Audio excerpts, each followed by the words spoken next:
Member for Peace River South. Thank you, Mr. Speaker. It's a privilege to stand up and speak to this, I guess if we want to call it a motion.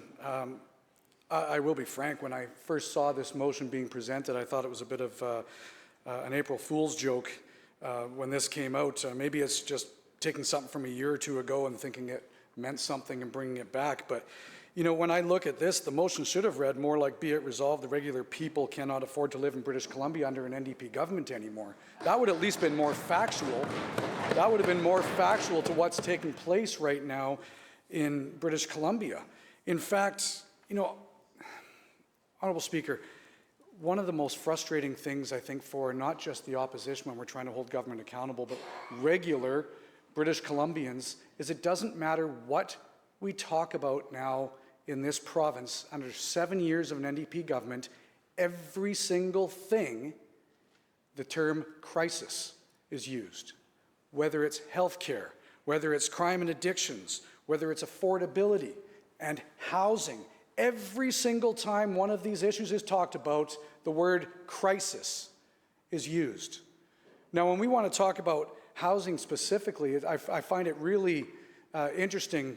Even the speaker before me, really what we're seeing, Honourable Speaker, is it doesn't matter what the facts are, doesn't matter what the truth is. Obviously, some researcher in the basement writes the members' speeches, and so they just read them off without doing research themselves. But in fact, under the BC United, BC Liberals, we actually built 24,000 affordable housing units during our time, not what this member was talking about. In fact, we also ended up building 9,300 units of student housing. And if you ever actually want to leave, Victoria, I know there's a place actually out there called rural BC. Most of the NDP have never actually bothered visiting it.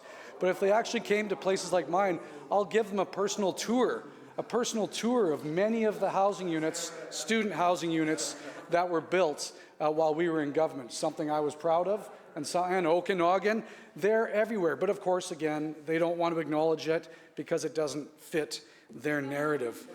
You know what does fit their narrative, Honourable Speaker?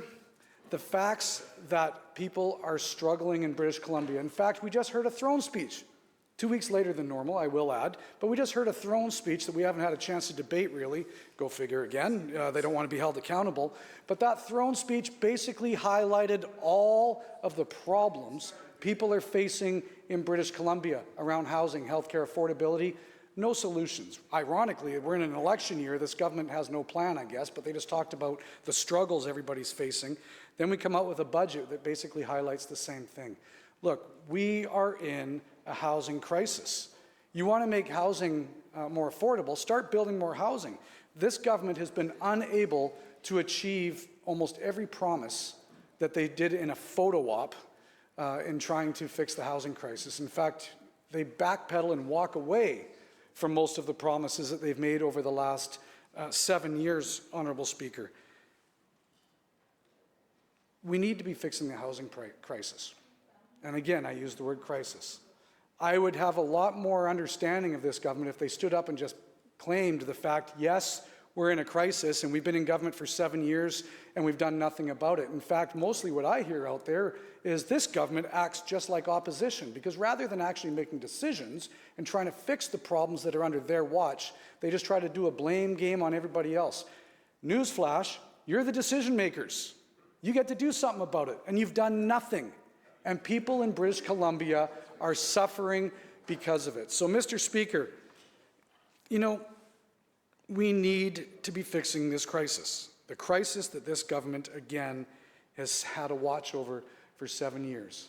So other than a bunch of empty promises that haven't delivered, maybe it's time they look at some of the things that we've talked about within our plan, like the rent-to-own program, eliminating the property transfer tax for up for $1 million, saving people money. Like, these are actual, realistic, tangible targets that can actually help people. Rather than putting up red tape, rather than actually alienating and actually insulting, I would say, the people who actually build houses, because we know it's not the government. The Premier's even admitted that he needs the private sector to do this because of government's failure. But then what do? Motions and narratives in the public that they're against the people who actually build the homes. the NDP can't do it. Maybe they need to step up and actually acknowledge that other people need to be doing it on recognizing their failures. Thank you, Mr. Speaker.